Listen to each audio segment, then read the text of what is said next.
hoping that he will take the messages that are being sent out today back to the board, and that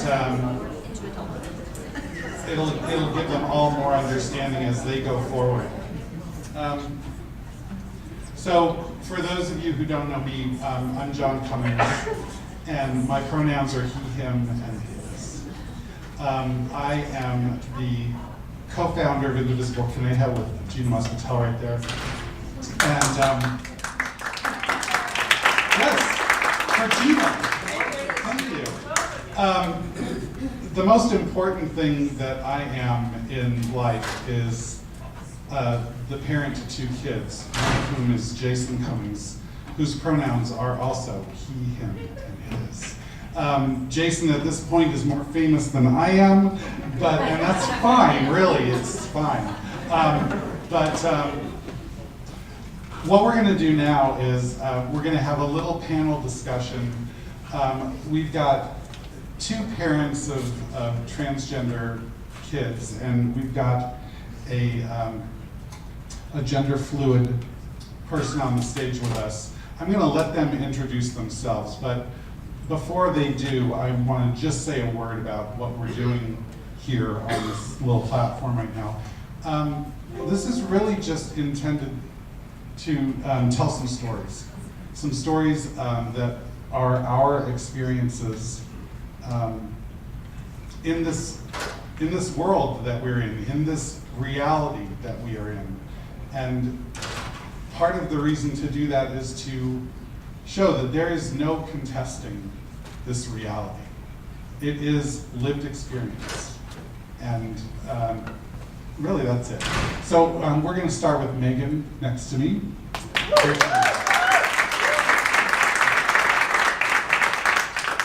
I apologize, I'm reading off of a laptop. If I tried to remember what I was gonna say, I'd forget all of it. So, good afternoon. I'd like to thank you all for being here today. My name is Megan Goebel, and I am the parent of 2 wonderful, spicy, silly girls. My oldest, Hayden, is almost 9. She is a cisgender female and your typical first child. Rule-abiding, type A, a little sprinkle of OCD from her mother.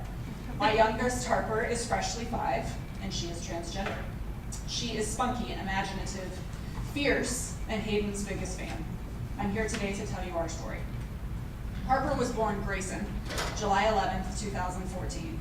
From the moment I found out we were having a boy, I will admit I freaked out. I had no idea what to do with a boy. Bugs, ew, dirt, gross. Having to approve of the woman he would someday marry, yikes. What girlfriend? Before Grayson was born, my husband Kelly and I weren't convinced that this would be our last baby. We toyed with the idea of a 3rd, but wanted to see how things went. Grayson was riddled with such colic and was such a tough newborn that by September, yes, 2 months later, we closed and locked the window to a 3rd child. After the colic eventually subsided, Grayson was a happy baby. Smiled a lot, giggled a lot, stole hearts wherever we went. But by about 18 months old, Grayson started to gravitate towards Hayden's closet. Not to say he didn't go to mine as well, but Hayden's things were closer to his size and more his style. Headbands, purses, princess dresses, you name it. Comments on photos we would post on social media would usually sound something like, "Oh my gosh, that's so cute. Grayson wants to be just like his big sister." And so we chalked it up to that. But this went on for months and progressed. By 2.5, Grayson was wearing clothing items Hayden gave him that no longer fit her. Leggings, tank tops, headbands, almost daily. I would show up to daycare and Grayson would have dressed up from head to toe in sparkly dresses, high heels, pearls, rhinestone reading glasses. There was definitely something different about this child.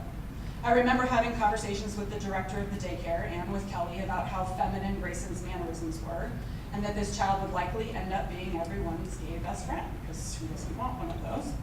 However, by 3.5, Hayden had had enough. Grayson was going into her closet and taking her dresses and bracelets, claiming they were his, and so we formulated an experiment. Grayson was having a heck of a time staying in his own bed at night. 2 to 3 times a night, 2 to 3 times a week, he was in our bed, specifically on my side. And so I said, "Grayson, if you spend the next 3 nights in your own bed without getting out, I'll take you to Target and get you any 2 things you want." I felt as though I would regret this decision, but I had to try. The next 3 nights, that kid never left his bed. And so as promised, I took him to Target. He was like a horse to the barn, straight to the girls' clothing section. Picked out 2 of the most frilly, girly dresses in the whole store and said, "These, Mama." They have these in my size. And so as promised, we purchased those 2 dresses and took them home with us that day. A few months later, when Grayson turned 4, we talked about signing him up for T-ball. Hayden plays softball and has for the last 3 years, so we thought we'd give it a try. To say he was less than enthusiastic was an understatement, but we thought if we just gave it 1 season, the experience would be very telling. At Grayson's request, we purchased a purple baseball glove, and after finding his team baseball hat in the trash, we found that the only way we could get him to wear his uniform on game days was by letting him wear girl clothes under it, along with a headband to most games. That way, the moment the game was over, he could strip the uniform off and go about his day. Metaphorically, it was like he was peeling the skin he was uncomfortable in off. Over the course of the season, which Kelly, my brother-in-law, and father-in-law coached together, we watched Grayson become more and more defiant, unhappy, and socially removed. Tantrums were no longer your typical 4-year-old tantrums. They were fits of rage. At times, he was inconsolable. He would throw himself on the ground, kick and scream so loud and so hard for so long, he would throw up. The intensity of these episodes were increasing both in frequency and in magnitude. But what we weren't fully realizing at the time that this wasn't just about the game or the uniform. This was about participating in an activity that was for boys, and for Grayson that was confusing. Weaved into the weeks during the T-ball season, I started to do some research. Started reading a few articles on transgender kids and stumbled across a podcast that changed me. The podcast was put on by a mother of a transgender child and the story of how and when she knew. It was like she was telling our story verbatim. There were 3 main things she said to look for at this young age. Is the child consistent, persistent, and insistent? Yep, and it clicked. It was looking more and more like Grayson was transgender. The last game of the season, Grayson came down with a double ear infection the day before, so he was unable to play the game. However, we went to the field after the game to participate in the trophy distribution and the high fives from the coaches on a great season. That night, after that bath, I was helping Grayson get pajamas on. You know what makes me sad, Mama? What makes you sad, honey? When the boys on my T-ball team call me a boy. I'm not a boy, I'm a girl. Pause. Deep breath. I squeezed my baby boy tight, I kissed his forehead, tucked him in, and said goodnight. And the next day, just like that, we began the process of socially transitioning him. We looked at options of girl names and decided on Harper. We began using the she, her pronouns not long after that. Kelly and I spent this last summer taking the girls to a therapist. We wanted more information ourselves, and we wanted the girls to have access to the language to explain this dramatic change in a simple yet effective way should they need it.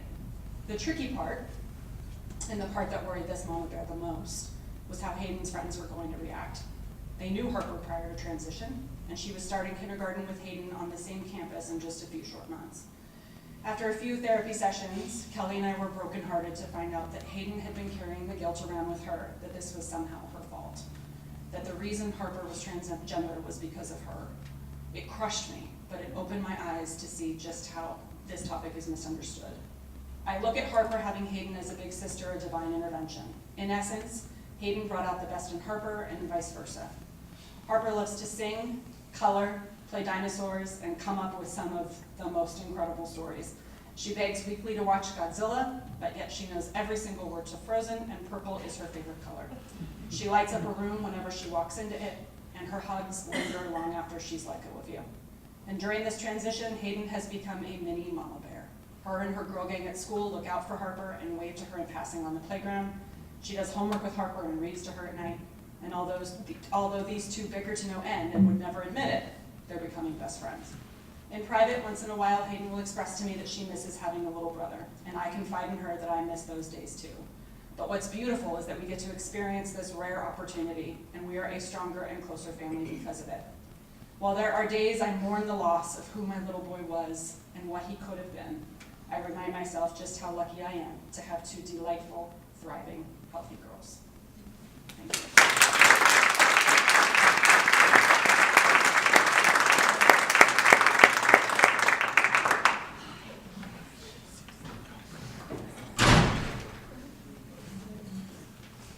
So much for it. Thank you so much for that lovely story. It almost brought back the memories when I was a child. Thank you so much for being here. It's so important for us as parents, as trans community or the LGBTQ community, as spouse of a trans person or an LGBTQ person. Thank you for being here. It's so much meaningful for us to be here and to tell our stories. My name is Celia Sandhya Daniels. I identify as a gender fluid, non-op transgender.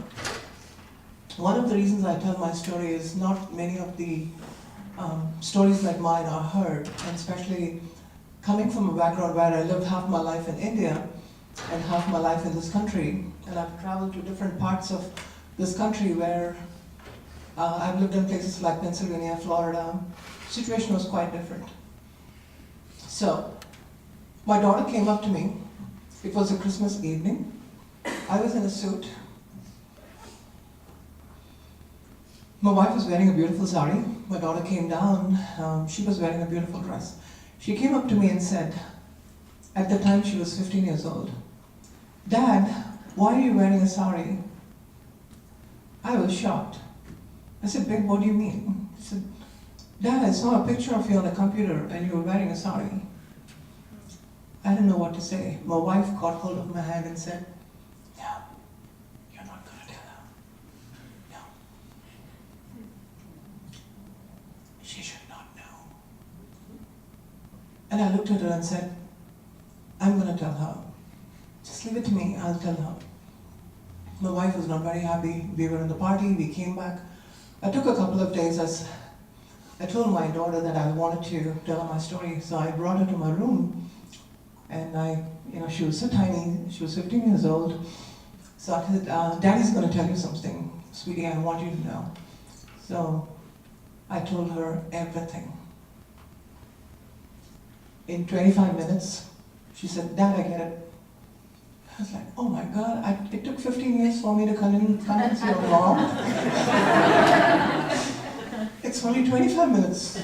You know everything. You know about pansexual, you know about gay. I used all kinds of terminologies, and she knew everything when she was 15 years old. Then I thought, as a parent, I need to educate my daughter in the right way, or else she will get the information from some wrong source on the internet. I don't want Google to be an educator for my daughter. I want me to educate my daughter, because she needs to hear my story, not someone else's story. So I told my story. When I was 4 years old, I was in India. I told my mom that I am different and I was born differently and I wanted to be a girl. My mom thought it was cute. She dressed me up and took pictures of me. I really enjoyed it. And after a point in time, my mom found that the social constructs put together by the colonial British government was binary. And India was never that way. India was a completely gender fluid country. It had a culture of parts in the past 4,000 years where even gods and ancient cultures were so different. It was very gender fluid. And as soon as the colonial British government came in, the whole thing changed. So my mom looked at me and said, "You're a boy, you're not a girl." And I didn't know what to do. I was afraid that my mom would not understand what I'm trying to go through, because she didn't have the knowledge to understand me. I'm talking about early 70s. And I knew that no matter what I tell her, my mom would take the Bible and tell me that God will change you. Let's pray about it. I knew that my mom would do that because I was born in a conservative Christian family, evangelical family. And I knew that this is not my answer. But I still believe that I am different. So I went to the beach. My therapy sessions were in the beach. I just sat on the beach and just spoke to the sun, to the moon, to whatever I could. I spent hours and hours on the beach because I didn't have anyone like me. At that point in time, I thought I was the only person on this planet with this problem. But I did not understand. I didn't like girls. I love girls, but I didn't like boys. At a point in time, I was not able to understand my gender was not doing justice to my anatomy. There was so much of confusion within me. But I really wanted to express myself. So in my 9th grade, I quickly put on a long skirt and a short top. There was no wig at the time, so I put a cloth around my head like a hijab. I walked outside. It was dusk. I went through a construction site and there were some folks who saw me walking around, and there was a security guard. He looked at me and said, "Hey, come here." So I went, and he looked at me and he started laughing. He said, "That's a hijra boy." And he started laughing. He was laughing so loud that his colleagues joined him. And at one point, within 2 minutes, there were almost 8 men standing around me, pointing their hands at me and starting to laugh. And I didn't know what to do. And even at that time, I knew that they were going to beat me up, because that's what they do in India if someone like me get caught in some situation like that. And I was scared at the time. I didn't know how to react. And while they were talking, there was some few women who were walking, and I thought women will have compassion. And I was looking at them I was trying to make eye contact to tell them that, "Hey, help me here." And they started laughing. Almost 12 of them. I didn't know what to do at that point. But something in me told me that just ask some questions. So I said, "Hey, where's the market?" They looked at me like, "What?" So I somehow dismantled the whole conversation at that point, and I focused attention on something else, and I just walked away. Not every child in India today gets to do that. I was probably lucky, or I do believe that God helped me in some way. But I walked away. I came home and I started crying. I was afraid to die, and I was afraid to live. I was so unhappy with my life that I was mentally going through a lot of stress. I didn't know how to handle it because it was hard for me. And I didn't want to tell my parents, I didn't want to tell my brother, and anybody in my community, because I knew that nobody would understand me. And it was so hard. And at that point, I thought one day that since I'm a sinner, let me anyway die. Because I cannot live anymore, and if my life is always going to be like this, so let me die. I attempted suicide twice, throwing a plastic bag on my head. But I found that I was so scared to die. There's something that told me that it's okay, just move on. And I don't know what was it. But I want everybody in this room to understand that every fiber of my being, I tried not to be this person today. Because it was really hard. Being trans cannot be a cool thing. It's not a cool thing. People will never get contagious being trans if they really know what they're going through. So I was going through a hard time. And I remember that when they were arranging for a marriage, it was an arranged marriage, and I thought if I get married to a girl, maybe this will go away. So I'll no longer be able to, I'll be fine. It's not going to be a fetish or whatever that I was going through. So I was quickly eager to get into my marriage, and I got married, and we came to this country. 1 year in our marriage was fantastic. We had a honeymoon period. It was great. And the second year, they started coming in. I suddenly felt like, oh my God, I want to be a girl now. And I looked at all my wife's clothes and the beautiful clothes she had, and I still kind of felt like, I still want to be a girl. I didn't know what to do. And I told her, when we were living in Florida, I told her, honey, I think I have a problem. I remember at 11:30 in the night. And she said, and she looked at me and said, I know you're not gay, but go get yourself fixed. I don't know what else to do. So I called a gay counselor who was a Christian, because I thought I would probably understand my faith and being transgender. So I called this gay counselor, and I was talking to him for a while. After 2 hours of conversation, he said that I'm a confused gay. I didn't know what to do. And I said, no, I'm not gay, you don't understand. He said, no, I've come across feminine gay people like you. You're probably one of them. This was in 2003, Jacksonville, Florida. I moved on, came to Arizona. This was in 2005.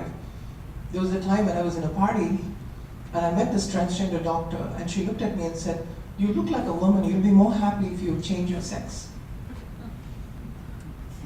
That kind of helped me, it kind of threw me off. It was like, why are you telling me what to do? I have a beautiful wife and a daughter, and I have a life, and you are telling me what to do. Why are you telling me what to do? She said, I have counseled thousands of people, and I know what you're going through, and I do understand. You need to transition. I said, no, I'm not going to transition. I'm going to find out what's going to happen to me. And I started digging notes, I started reading, and I found a lot of material from Johns Hopkins and Stanford, and so many articles. I read about the concept where a woman's brain is almost similar when they did an MRI, so close to a cisgender woman's brain. And me being a biologist and working in the human genome projects back in India, I didn't want to give up on myself. I said, let me discover who I am. What chromosomes out of the 23 pair is actually causing this? So I started digging my own information, started looking at different articles and started studying. The first thing that happened was I accepted myself, which was a good progress. I was living in denial and I started accepting myself. And I told my wife again that, hey, I'm going through a lot of problems and this is what I'm going through. And she said, I understand, but I'm really worried about you because I don't know what else to do. So I kept educating her. And I had to educate her, I had to educate my daughter.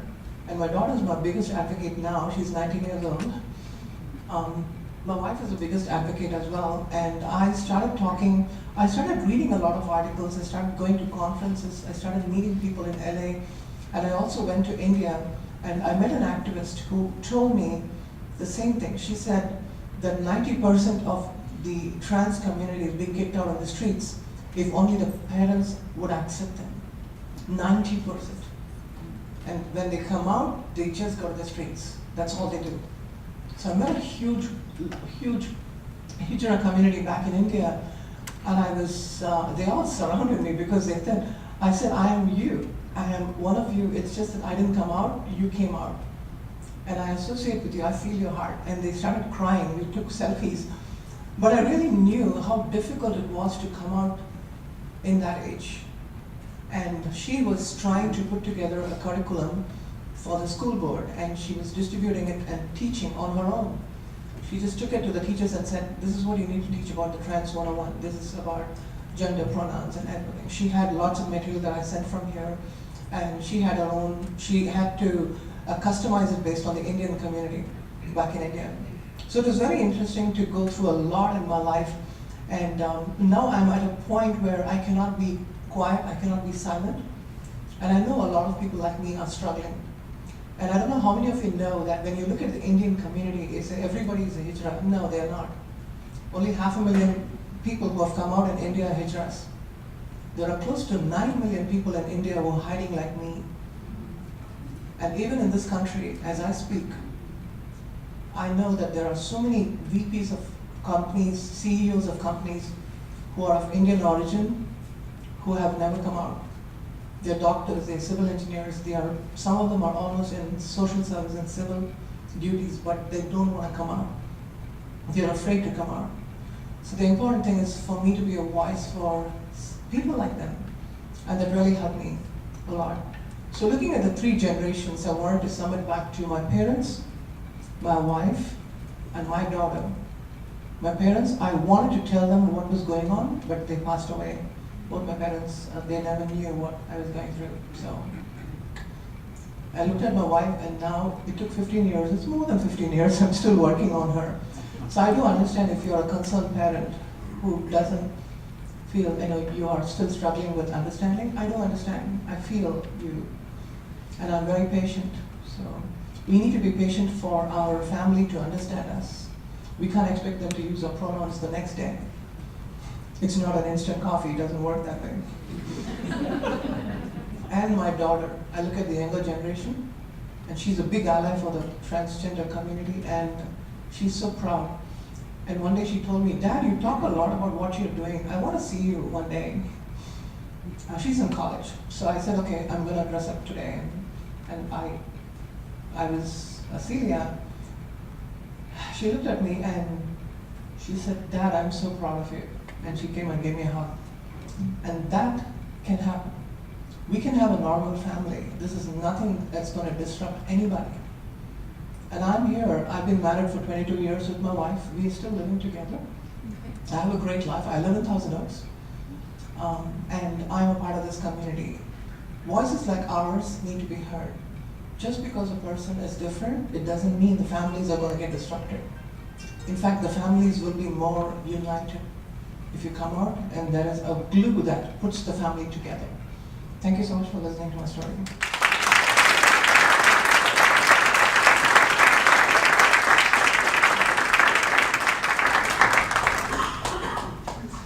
Hello. Jose Pino.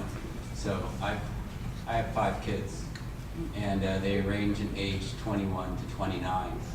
I've lived here, my wife lived here in Conejo Valley for 23 years. All of my kids have gone through CVUSD. It's been a great place for all of them to live and learn. And so, just a bit about myself. I was raised in a conservative Catholic family. I'm first generation American. My dad's from Peru. My mom's from Spain, and I was born here in Arizona. I'm the eldest of 3 kids that they had, and so they're quite, so we all have a number of kids now. So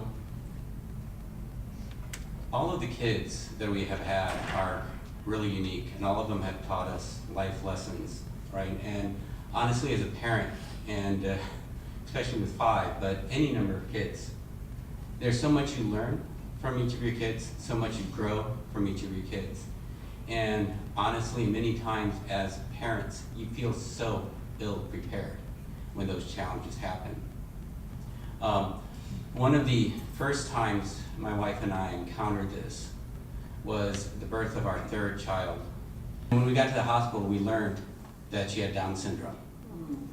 So for a while, and for those precious few hours, she was perfect. And when we learned, we didn't, it's like, oh God, is she perfect or not? And of course, she is perfect, right? But you know what? She really challenged me, this child, was to really reassess what is important in life, what makes a life worth living, what is success, right? And so it also, she also taught all of her siblings a lot of valuable life lessons. All of the kids, other kids, basically have an Isabel test. So our 3rd child is called Isabel. Basically, if any of the people that they would bring over, and in particular any boyfriends, because or significant others would come over, and they had any problems with Isabel, no, those kids were never again welcome into the home. They learn, or they're not there, right? And so that was a real valuable lesson, which really bound the family, all of us, together. And there, as you can imagine, there's a lot of life lessons from the other kids. I'm not going to get through all of them because they put us through a ringer, and there have been a lot of celebrations, and there's also been some real tremendous losses that we've had in that loved ones lost, things like that. But there have been challenges. So, but just getting back to the essence, is parents, we as parents are ill prepared. And I'm really thankful to see a lot of parents out here getting educated. I certainly, and we've made a lot of progress in so many, the last few years. There's a lot more increased visibility. Our youngest is trans. He came out pre-Caitlyn Jenner. I read a lot, and so I had some bad, ill-conceived notions in the past about parents like me, and parents about who I was about to become, right? But one thing I had learned is you don't say things, not all the things in your mind, especially if you don't have the right words to express it, right? You do have unquestioning love. You want to do the best for your child. And so I did say one important thing was basically anyone who has a problem with you has a problem with me, and they're not welcome in this house. So basically everyone came on board quickly. My wife's an educator. She's seen a lot of things. She has a lot more experience with children than I did. My kids, just as Celia said, kids are great. Kids get it. Kids have lived, they've seen their peers. They just get it, and they come along really quick, as Todd said earlier. It's we adults who have problems, and we can see that in the community. And I was last Luckily, I didn't say anything I regretted. I think it's important parents get education as well, right? You know, I personally was quite conflicted with transition. You know, one of the things that I really felt was, you know, and I would fall back on what the medical community says, and I'm not a doctor, my father's a doctor, my brother's a doctor, but first do no harm. So I had the mistaken impression that if I did anything, I could potentially do something harmful, right? How could we be sure and support his transition? And what I came to realize is that by not making a decision, that non-decision is an actual decision and can be causing harm, right? You have to come, you have to support the child you have in front of you. It was what Megan said, you know, the standard of care, and I've learned a lot, is insistent, consistent, and persistent. That is how, you know, you look for the child to lead you, to see what they're insisting on. Are they doing consistently, and are they persisting in what they're telling you? All right. So during this entire period, though, I was quite angry inside. So I had to take care of myself, and I wasn't taking it out on my kids, for God's sakes. Right? And again, I didn't say anything, but I was angry. What I did was I went out into the mountains. I started mountain biking again a lot. Recently I started kayaking. But it's really important as parents that we do self-care. We have to be strong. We have to be educated because we must, you know, support our kids.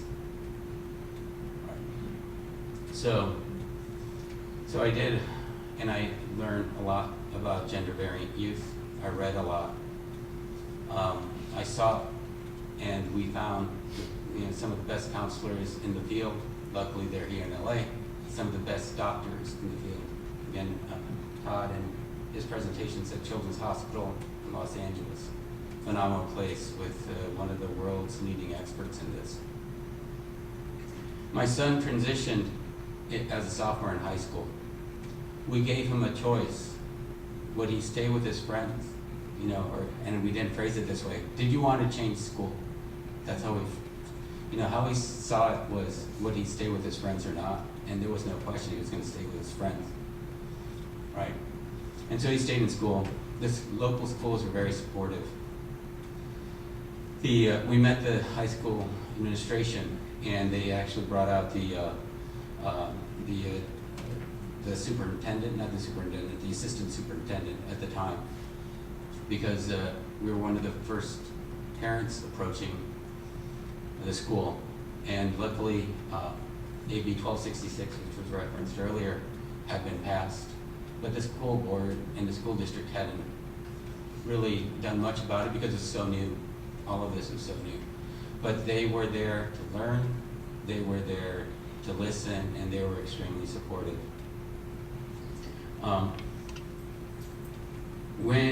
One of the things that happened, though, and most of the kids around him were great. They fully accepted him. You know, when we look back in childhood, when he had birthday parties, he would only invite boys. One year, my wife and I tried to have some girls come out, and that did not work so well. But, you know, he had boys. He was, and it's fairly easy, you know, looking back. We saw a tomboy, and which is very well accepted. And of course, tomboys exist, and it's, but he was not a tomboy. He was a boy, right? He insisted, and Target, it's funny that Megan brought up Target.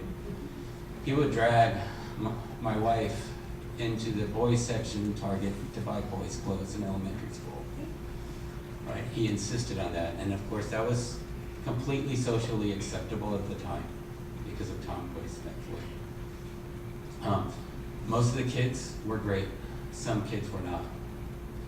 One time he walked past a sports team at his school, and they were doing practice. And they started openly mocking him, saying, "Is that a boy or a girl?" He did not feel safe. He felt threatened. He felt bullied. That was not the only time that happened. And I told him that, I didn't know what he was going through, but I certainly understood bullying. I've been bullied as a Latino. I've been beat up as a kid in high school and middle school and in high school on the school bus. I knew that, and I told him that. So, but the key thing is we accepted him, we supported him, we loved him. I dealt with my issues. I got stronger, and I got strong enough to support my kid. The amazing thing is as his transition happened, the kid that we knew from elementary school, that vibrant, beautiful child we had, shined right back through. He had been lost in middle school, during puberty. We didn't see the signs, we didn't understand the signs, but he shone through, the exact same kid. So looking back at it, it's not like we lost our kid. We gained our kid back, right? He co-founded the GSA, so that's a Gay Straight Alliance for those of you who don't know the acronym. And it's a lot more than just gay. It's the whole LGBTQ spectrum. And he ended up being, he was one of the co-presidents, and it ended up being the largest club in high school at the time by 5X.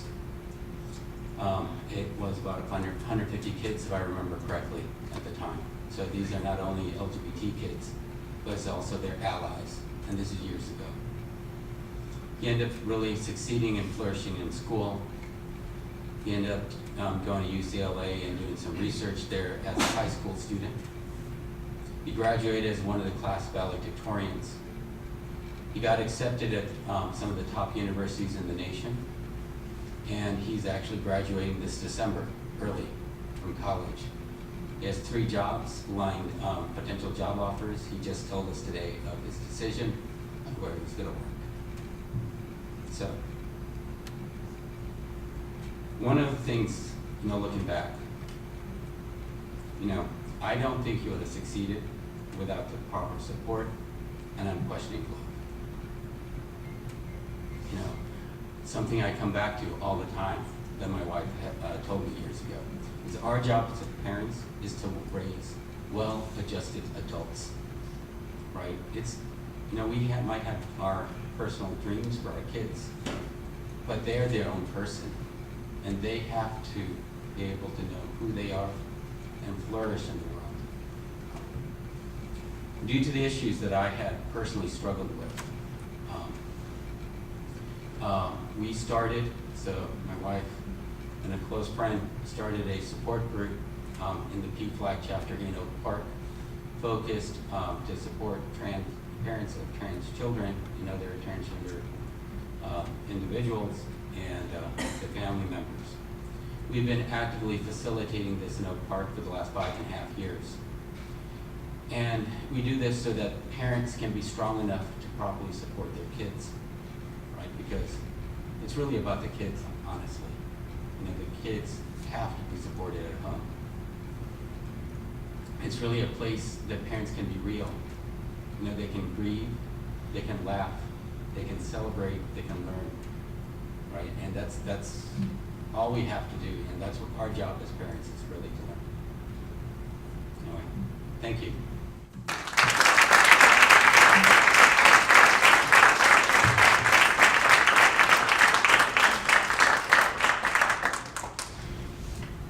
We are fortunate enough that Jason has been riding Jose's son's coattails through Westlake High.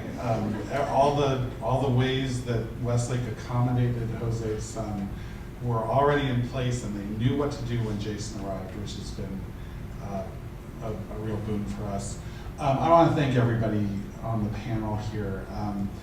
We've taken all the time that I was going to take with this meeting. So we're not going to do the follow-up questions that we were talking about. But before we let you go, I just want to say a couple things. I'm not going to try to speak for my son Jason, because his stories are not my stories. And in fact, when I think about how his mom and I dealt with Jason's transition, I think about events that Jason doesn't really remember, which is amusing. But there were two that really stick out in my mind. The first was the moment that I knew something was going on. It was the middle of Jason's 7th grade year, and I was tucking him into bed, and I looked on his wall and behind the bed, and I saw a little Post-it. And the Post-it was just of a little stick figure and the word Jason underneath. And I didn't know what that meant. I didn't know who Jason was. Maybe it's a friend, maybe it's a boyfriend, maybe it's somebody. So I asked him, "Who's Jason?" And he said, "I'm not sure." That began a basically 4 or 5 month process of him coming out to his mom and me. He did it slowly. He did his entire transition pretty slowly. Some kids go really quick. Once they figure out who they are, they want hormones, they want surgery as fast as they can, get them to confirm who they are. Jason took it slower. I think that part of the reason he did was because he knew that his mom and I needed time to adjust, maybe as much as he did. But about 4 months later, Jason and I took a vacation, just the two of us, up to Yosemite. And on the way back from that trip, after spending half the ride making up a horror movie about some evil guy who uses GPS to lure people to his mountain abode. We had taken some bad roads that day. We got onto the 5, and I said to Jason, "Tell me your story. Tell me how you got to where you are now, and tell me how you feel about everything, and tell me everything I need to know." And he did. He spent over an hour just talking nonstop about how he realized who he was, how it had happened pretty early on in 7th grade, how he had been trying all these different things, different styles of makeup, different clothes, to figure out who he was, and none of it was working until he realized, I'm a boy. And he went through, everything that he had learned on the internet, because there's no place else to get this stuff really. But there's a lot of stuff on the internet, let me tell you. These kids can spend days and days and weeks just looking at the internet, which they do. Some of it's great, and some of it is potentially dangerous and harmful.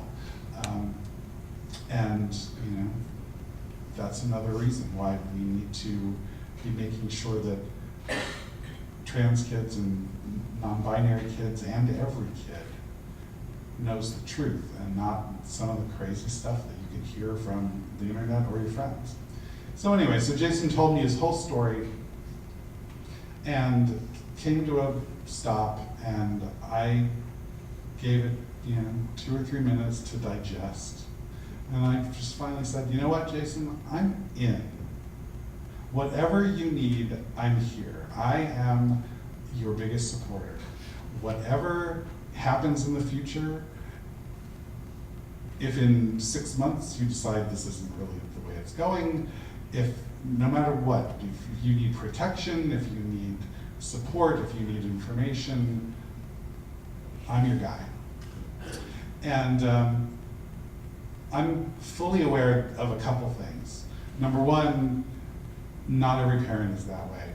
We've been to enough PFLAG meetings, we've been to enough parent support groups at Children's Hospital to know that there are a lot of parents who, even if they don't outright reject their kids, they have such a hard time processing that, a parent who thinks that they're fully supportive will never use the right pronouns. Years into a transition, just refuses to make that leap. And That's enormously damaging to a trans person. And I also know that not everybody is gonna jump in with both feet like I did. Jason's mom, the one thing that I am allowed to say is that Jason's mom did go through some mourning, went through a period of mourning over the child of the different gender that she thought she had lost. But in that car ride, listening to Jason talk, I knew in that moment that this was the same kid. This was the same kid I had already had for 13 years. He was just telling me who he was. And with that, we're gonna wrap up. I wanna thank you all so much for being here. Your presence is enormously important in the life of this community. I hope that we all hope that you will go forth with the information, the perspectives you've learned, and talk to your friends, talk to your neighbors, talk to your family members, and help us achieve a community that gets this, that recognizes how we need to go forward, and that can build empathy, understanding, acceptance, and eventually celebrate everybody in this community for who they are. Thank you very much.